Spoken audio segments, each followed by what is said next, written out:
Stéphane Peu, bonjour. Bonjour. Vous êtes responsable logement au Parti communiste. Vous êtes aussi député de Seine-Saint-Denis. Vous êtes vice-président de la Fédération des EPH et vous êtes un spécialiste en fait des questions relatives au logement. Alors l'actualité, le projet de loi logement Élan est examiné depuis quelques jours à l'Assemblée nationale et toute la semaine en matière d'accession à la propriété. La possibilité de vendre ou d'acheter un logement social est une mesure phare du projet de loi logement.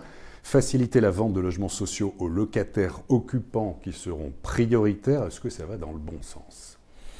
Non, je ne crois pas parce que, si vous voulez, vendre des logements HLM à ses occupants, c'est quelque chose qui existe depuis de fort longtemps, qui se fait, qui est une faculté offerte aux organismes HLM. Il y en a 100 000 qui sont mis en vente chaque année, 100 000.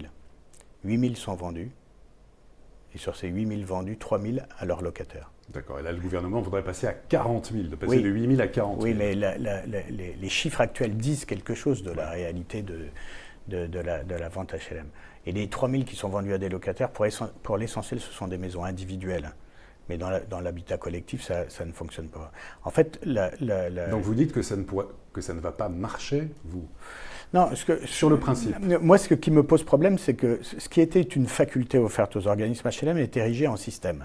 C'est devenu un système. Pourquoi c'est devenu un système ? Puisque la logique du gouvernement, c'est après avoir, dans la loi de finances, ponctionné sur 3 ans 3 milliards d'euros sur les fonds propres des organismes HLM, considère que le logement HLM, c'est-à-dire les loyers conventionnés, les loyers encadrés, les loyers abaissés par des financements issus de la solidarité nationale, ça doit cesser et que les organismes HLM doivent s'autofinancer. Et que la vente s'est faite pour autofinancer le système et permettre à l'État de se désengager du financement d'une politique du logement modéré. C'est ça la philosophie de la vente HLM. Ça n'a rien à voir avec une bienveillance à l'égard des locataires HLM qui voudraient acheter. Aujourd'hui, ça existe, ça. Donc, ça ne change rien de ce point de vue. Par contre, ce qui change, c'est que on érige la vente HLM comme un principe d'organisation financière du secteur qui devra financer ses travaux d'entretien, ses réhabilitations, ses constructions neuves par de la vente. Mais que va-t-il se produire ? Vous craignez des spéculations aussi ?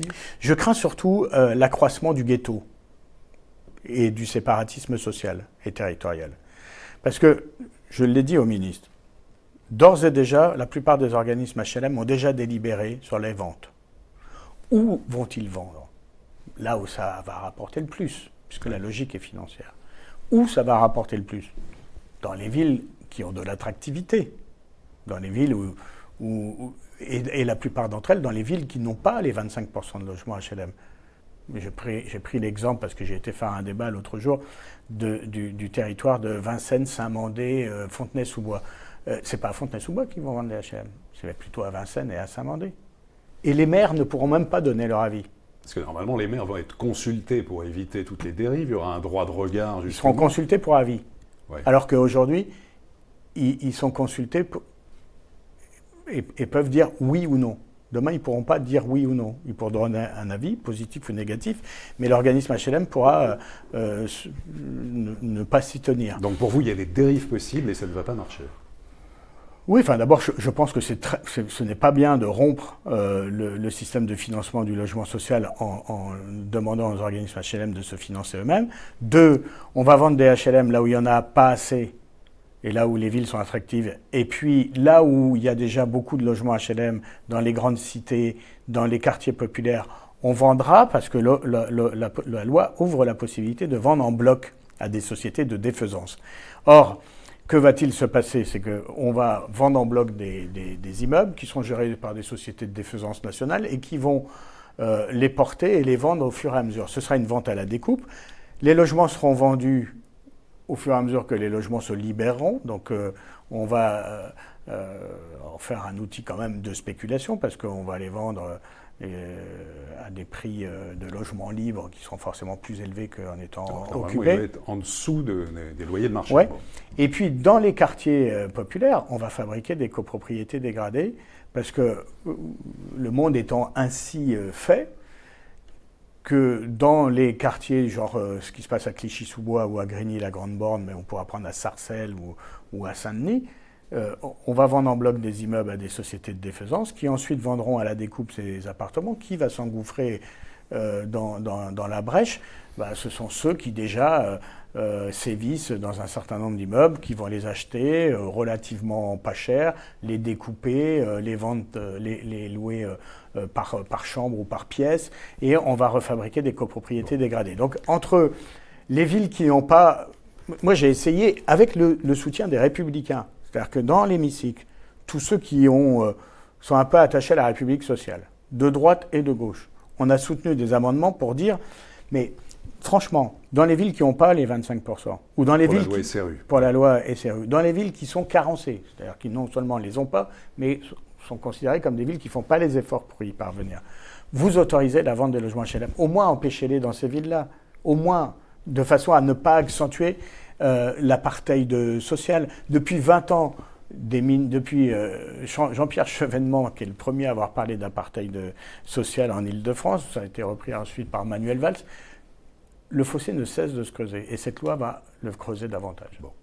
Ensuite, il y a le bail mobilité. Alors, autre mesure phare, nouveau contrat de location en meublé de 1 mois à 10 mois, non reconductible pour les personnes en formation professionnelle, sans dépôt de garantie, couvert par Visal. Est-ce que vous êtes satisfait ?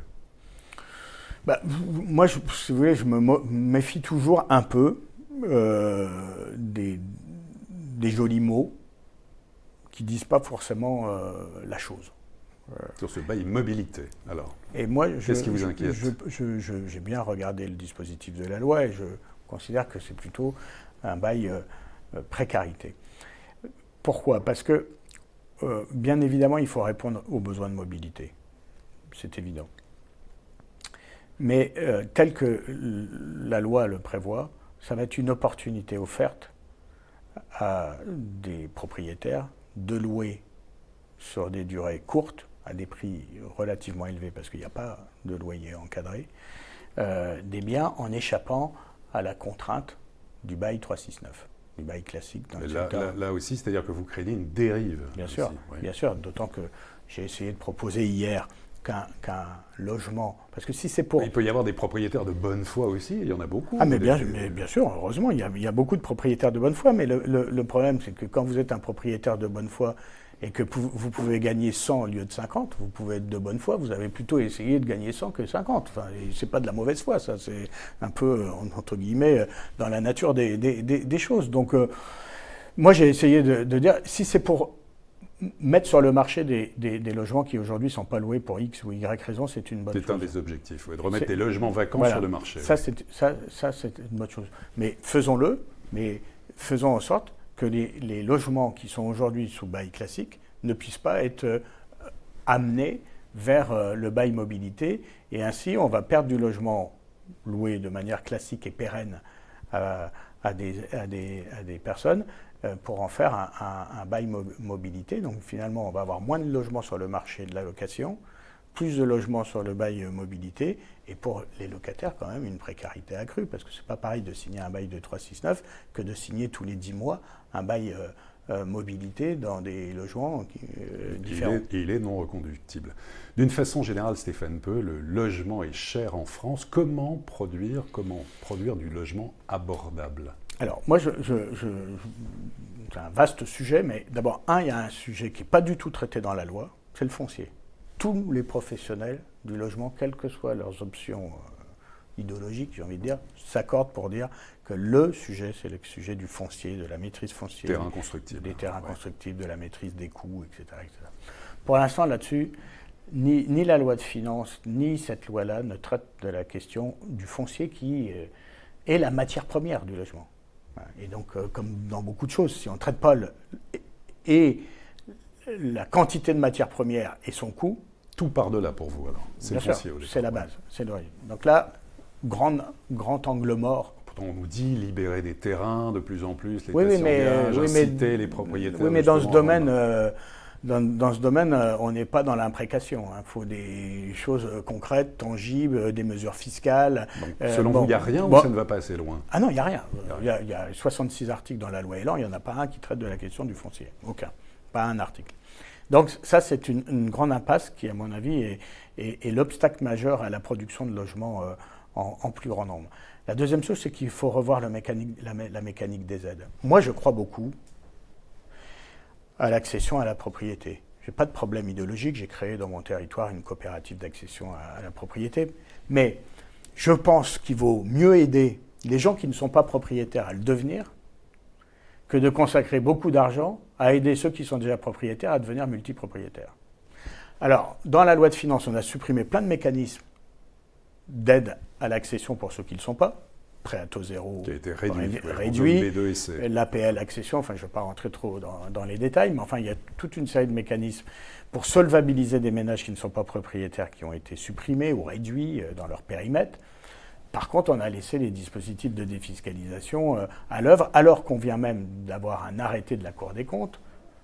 Vous parlez notamment de dispositifs d'investissement locatif, le Pinel, et avant c'était le Robien, le Cellier, etc. Moi, il y a longtemps que je demande à la Cour des comptes d'évaluer ce système. Parce que tout ça, c'est quand même de l'argent public, et donc c'est normal d'évaluer. L'arrêté de la Cour des comptes est sans appel. Ça crée les inégalités patrimoniales entre ceux qui sont propriétaires de multiples manières et ceux qui ne le sont pas.